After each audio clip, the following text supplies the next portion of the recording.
out of the ordinary insights. Brought to you by Investec Specialist Bank. Welcome to this week's edition of Captains of Industry, where we profile Kevin Derrick. He's the Chief Executive of Servest South Africa and Africa, and we broadcasting from their head offices here in Lynnborough Park, not too far from Sandton. And Kevin, oddly enough, we're sitting in front of a rather interesting picture, neatly painted, very detailed, and I take it represents Servest as a group. Yes, it does.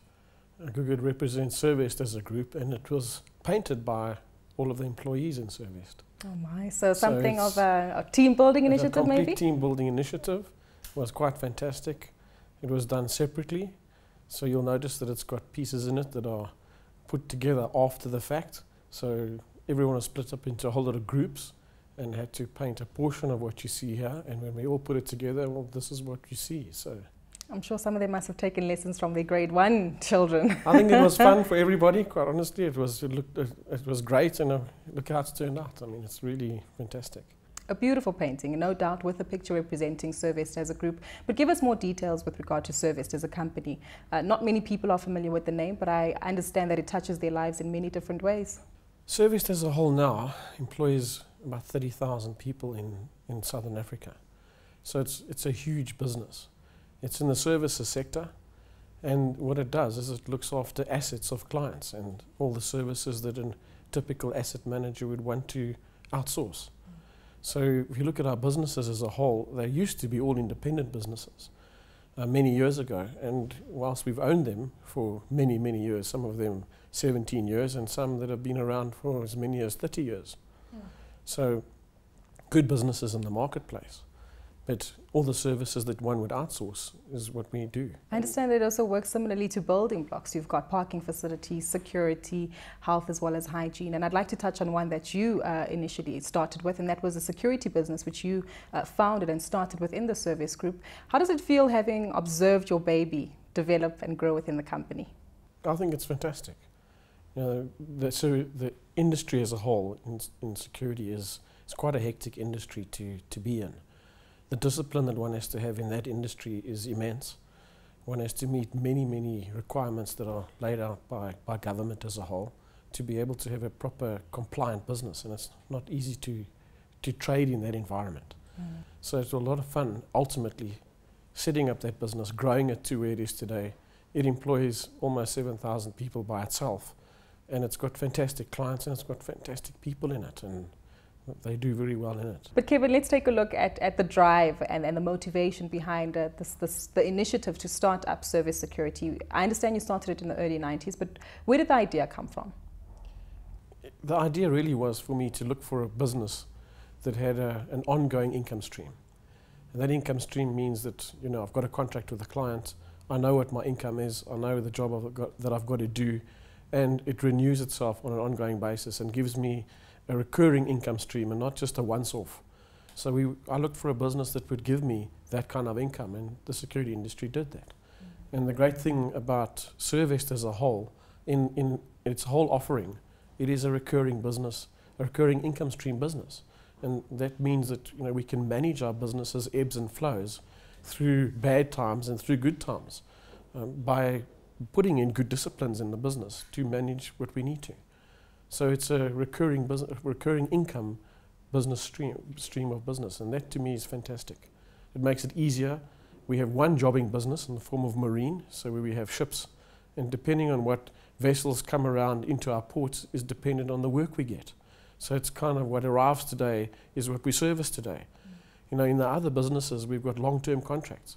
Some of the contracts are 10 years, and that's fantastic. I mean, we've recently won a PPP, which is a private-public partnership with government, where we do all services, and it's a 24-year contract. Now, who doesn't want to have a contract that's going to last 24 years? I mean, in theory, that'll outlive me. But that is recurring revenue, and that recurring revenue is fantastic. So it's kind of managing discipline within that recurring revenue environment and your costs, which will determine your profits. Not that it's not difficult to do. You know, there's some interesting challenges. You know, employing as many people as we do means we have challenges from a labour point of view, and we've got to be dealing with them and growing people and making sure that they have opportunities to go places. I'd like us to touch on that for a moment. We know that labour has been in the news headlines for at least the last 18 months, rather significantly in the mining sector, but also having ripple effects into other areas within South Africa's economy. How do you deal with such challenges? We know that there are questions regarding labour legislation in South Africa. We recently had the Free Market Foundation taking Parliament to court with regard to Section 32 of the labour legislation. How do you tackle such labour issues, and what's your view on the current labour climate in South Africa? I think that my view would be this, and that is, one does start somewhere. And I think we probably skew to a great degree what the very basic pay for an individual is in any kind of market. So in our market, we employ huge numbers of people, as I've explained. But yes, they do have basic wages, and those basic wages are not ideal. They are not. They're driven, quite simply, by what we get paid by our clients and the pressures that our clients are under as well. So it all works in the greater scheme of the economy of scales. However, it's not just giving the person a job and starting them at the bottom of a pay scale. It is what opportunities do they have within the realms of the business. And my view in that is, you've got to all start somewhere. If we go back to when we all left school, we didn't leave school and walk into the CEO's job. We didn't walk into a branch manager's job or an operations director's job or a CFO's job. We had to take time to get there. And the start happens to be at the bottom of the rung. So it's about creating opportunity for people in your business. And the fantastic thing that we talk about a lot in our business is by creating those opportunities, we grow people. And by growing people, you've got a fantastic business. And our business is about people. And if we can grow people and offer them opportunities, they in theory are empowering themselves. We don't have to empower them only through a basic wage. That's the start. It's the bottom of the rung. From there, if you work at it and you do well, you grow up the structure. And if you grow up the structure, next week you can be a grade B or a grade A officer. From there you could become a supervisor, an area manager, an operations manager. And before you know it, you could very well be the MD of that business in 10 years' time. And we have individuals in our business that are like that. So for me, it's not just a basic wage. It's about opportunities you can give people to learn and do better and develop themselves. I understand that you've also recently had a program titled The Alchemist, which is also some kind of leadership training program that you've had within Servest. How successful has that been? We piloted the project this year through our deputy chairman, and I think it's worked extremely well. It is new to us, and it kind of takes our very senior level managers to a whole different level, looking after the person first, in other words, the individual. In other words, are you actually good within yourself first? And then looking at skills of where we can take you in terms of what our needs are, in terms of where you want to go from a career point of view. So every year we will go and select people in the business, kind of best of breed, who we know we can take places, and we will go and spend time with them and grow them that we can utilize in time to come. Let's go back to Servest as an investment opportunity. I understand that you were listed on the Johannesburg Stock Exchange, initially listed in 1998, if I'm not mistaken, and delisted in the early 2000s. Could you walk us through that time period when you were listed on the JSE and towards the end? What were some of the motivating factors behind Servest's decision to delist? I think the easy answer will probably be that in delisting, it's merely another phase of growing your business into something else.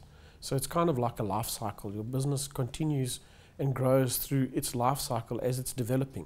So part of our development phase was that. So we raised funds, bought businesses, grew our business, and management just felt that they would have liked to have a little bit more control of that and grow the business to another and new level.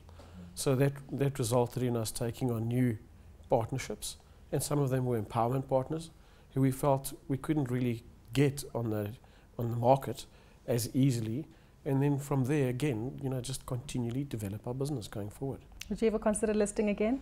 I think the short answer to that is probably not, but one doesn't know where one's going to end up. So again, if our business gets to a life cycle where the owners of the business feel that that's a need, then we'll obviously consider that.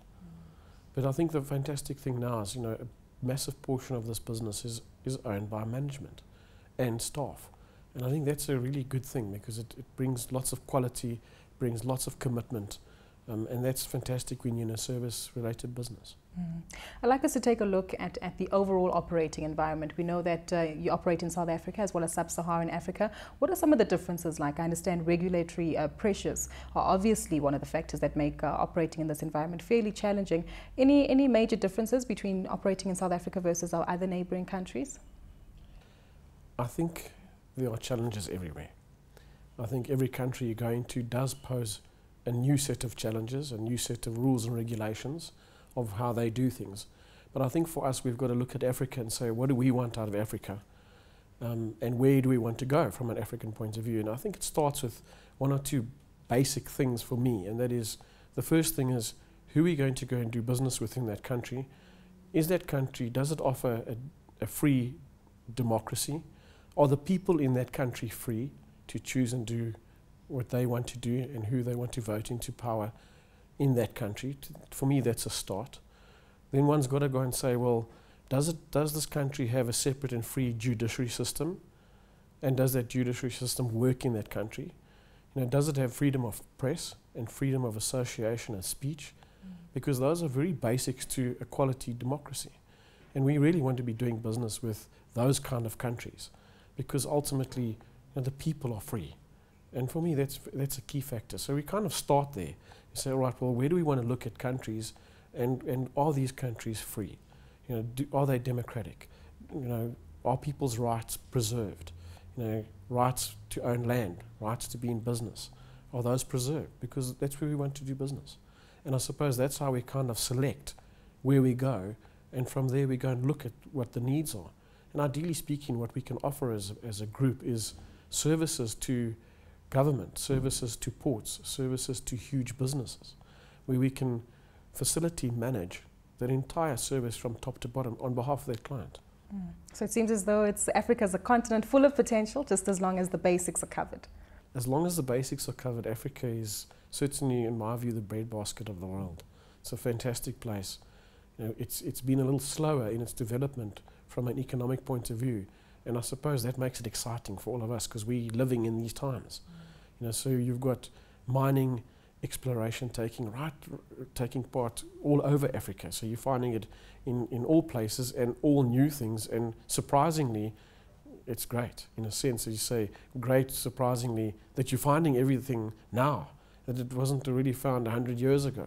And it's gas, and it's coal, and it's oil, and it's gold, and it's diamonds, and it's all kinds of minerals, and I think that's fantastic. Profiling the Chief Executive of Servest, a well-known services group which impacts many people's lives, not only in South Africa but in our neighboring countries as well. And we're speaking to Kevin Derrick. Kevin, before we get into the nitty-gritties of the business once again, I'd like us to take a look at your background and what was your motivating factor that saw you becoming the Chief Executive of Servest. Just before the break, we touched on the need for skills development as well as education and people to start off at the bottom of the ladder and work their way up. Where was your bottom? My bottom must have been when I finished school in Standard 10 or Matric. And from there, just developed in the business world as a whole. So I started a business early in my life and got to learn a few things and kind of worked from there. And the entrepreneurial skills, where did you get that from? Well, you kind of learn that as you go along. And you do make mistakes. You do as you go along, and they are sometimes costly. And one just has to carry on and stick to what you know, and stick to what you believe in, and stick to what you're passionate about. So you started a business, stuck to the passion, and then where to from there? Well, it just evolved. So I started a business, provided services. Those services were something that we were passionate about. And the result of that really was there was growth. And as the growth came, so the passion came. And so opportunities arose. And so one could continue rolling that forward and eventually getting into Servest as a whole. And doing the same with Servest and the original Servest owners, which are still around today. And the guys who set up Servest as a whole was also with a simple view of servicing customers, looking for businesses with revenue that was specific to contracts long term, so recurring revenue, and that was just fantastic. Ultimately leading into Servest as a whole now, where one provides so many different services in different sectors, but yet to one single client. We know in South Africa that there are very many entrepreneurs. They've also been highlighted as where our key economic growth will come from, as well as employers of individuals in South Africa. What's your take on entrepreneurship in South Africa? Are we seeing enough of it? Is it being supported? Is there enough uptake for entrepreneurs in the country? I think there's enough uptake, and I think you're going to see it continually. If you go to the rest of the world, whether it's to the States or to Europe, or to other places in the world, you're going to find, the structures there are a lot older than ours. They not that they've been around longer than we have, but they just seem to be older in structure. We're certainly a younger nation as a whole, and that allows us to breed a whole lot of these amazing entrepreneurs to go and try everything new. And in my view, we have got entrepreneurial spirits throughout our country, and you can see it with everything that as you drive anywhere in the country, pick a number, pick a place, you'll go and you'll see there's growth. You'll see new things happening. You'll see new ideas. You'll see guys even at the side of the road doing paintings, doing something new. Everyone has that spirit, and I think it's something we've got to embrace, because it's that will help grow our country as a whole. What are your thoughts with regard to education? Education is a very important factor. It's a base skill that one needs to have. But it isn't the only thing one needs to have. A schooling and a career out of school is important if one can get that. But not everyone has the ability to do that, and not everyone has the opportunity to do that. It doesn't mean to say, like me, that you can't sit and be a CEO of a company because you don't have a degree in a specific thing. It goes about you learning and growing as you grow up a structure in life. And these things don't take 2 days. They don't happen overnight. It is a long-term hard work and plan. And I think anybody is capable of doing what they are passionate about. I don't think you have to have an education to do something that you really care about and that you're passionate about, as long as you get to it and get going and you learn how to do it. And in time, that will grow into something special for you as an individual, generally speaking. So my view is, there are many ways of getting to that end game. Yes, if you are fortunate to have an education, it often helps you get to that place quicker, but it doesn't preclude you from getting there. So what's been the driving force for you? You started off as an entrepreneur. No doubt the business didn't start off too well. You lost some money, but now look at you as a CEO of one of the biggest services companies on the continent, if I'm not mistaken. What was the motivating factor behind that? I suppose it was fun. It has to be that. Otherwise, it's not worth getting up to go to work to. But I think for me also it was that service, that passion of giving that service, enjoying what one does, and that just grows. And then looking after people and growing people, and that is great as well. Watching people grow in your business, watching them do well, sometimes even leaving you and competing against you with the skills that they've developed, I think that's fantastic. So for me, it's a people thing. It's about being with people, it's about enjoying people, it's about servicing clients, meeting their needs, adding value as a whole. Adding value. I like that line. Clearly we know what you're passionate about now, adding value as well as people, but how would you describe your leadership abilities? Apparently I'm quite dictatorial. I would disagree with that, however. But I think one has to be inclusive where possible, and one has to listen very carefully to one's people. So one needs to listen to the worker on the ground. One needs to listen to your clients. And unfortunately, that listening skill takes a little bit of time. When you're younger, you tend not to listen so well. And as you grow, in time, you'll find you start taking more notice of those things. And I think they're very special. So often, your staff, your workforce, your management team, your senior team, often they will tell you which direction you need to help drive the business in. So you may have the vision of where it's got to go, and often they'll tell you, these are the things that are wrong in the business. Ethically, should we be doing this or should we be doing something else? And so if one listens to what's happening on the ground, you get some guidance. And I think you need to adhere to some of that guidance and then kind of pave the way and lead the way forward with the guidance that you've got. Do you have any additional advice that you would give your 18-year-old self back in Standard 10 before he became an entrepreneur? I probably would have said work harder at school, but I'm not sure I would have wanted to hear that at the age of 18. But certainly I think one tends to want to just relax, have fun, you know, bounce off walls, do all those great things when you're young. And I suppose you need to be serious, and you need opportunity to be serious and to really go to the next level. That brings me to an interesting question I have for you, and that's your legacy. What legacy would you like to leave behind at Servest and on the globe once you're no longer here? Well, I don't intend not being here for a while. So I think the first thing I'll probably say, we want to be noted as a business that provides a holistic service to a client and takes care of that client's complete problem that it has in terms of its outsourcing. So from security to hygiene, to cleaning, to catering, to supplying water, to supplying goods, to supplying furniture, to supplying plants in a facility, to doing the plants outside the facility. All of those factors you want to actually do as one to the client. And we want to be the best at what we do. And in doing the best at what we do, we want to be able to grow people. And I think if the legacy we can leave is that we started with a business years and years ago that was a business as a whole that was involved in separate industries. And we've drawn all of those separate industries into one. And now provide a one kind of stop to everybody. And we can do all things. And the beauty of doing all things is it's not just a question of managing from a facilities point of view. It's the skills that we've got in all the divisions, in all the sectors, because we're brilliant at all of those things. So if you took any one of our independent divisions, if you wanted to call them that, even though they're not independent, they're capable of operating independently, but they're fantastic at what they do. They've got the best client base, they're the best skilled, and they have the best knowledge of that sector as a whole. So it's not like you've got people that don't know what to do. They're specialists. And because of that, they've got a fantastic client base. So if you looked at any one of them and you said, you know, start with cleaning, they're the third biggest of their size in the marketplace. They're fantastic and growing fantastically. If you then look at hygiene, the third biggest of their kind in the marketplace, extremely good. Drop that into landscapes, they're the biggest by a country mile. You know, interior solutions are the biggest in the sector.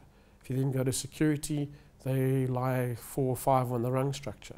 You go to the next one, I'll take a look at parking. Parking is number 2. And it may not be the biggest in size, but I suspect it makes more profit than the biggest one that's around.